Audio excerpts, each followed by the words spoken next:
உங்க வீட்டு பொண்ணு இனிமே உங்க வீட்டு பொண்ணு இல்ல, எங்க வீட்டு பொண்ணு அவ.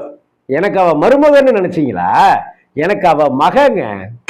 இப்படியான நம்ம ஆரூர்தாஸ் காலத்து டயலாக்குகள் எல்லாத்தையும் அவுத்து விடுறதுக்கு இங்க புகுந்த வீடு எப்போதுமே தயாரா இருக்கு. புகுந்த வீடு கை விரிச்சு நகைகளையும் பணத்தையும் வாங்குவதற்கு காத்துக்கிட்டே இருக்கு. அப்படி வரதட்சணை அப்படிங்கிற ஒரு விஷயம் குற்றம் அப்படின்னு சொன்னாலும் கூட இன்னி வரைக்க அதற்கு உண்டான கடுமையான சட்டங்கள் இருக்குதா அப்படின்னா இல்லை. மகளிர் காவல் நிலையம் அப்படின்னு ஒன்று உருவாக்கப்பட்டிருக்கு.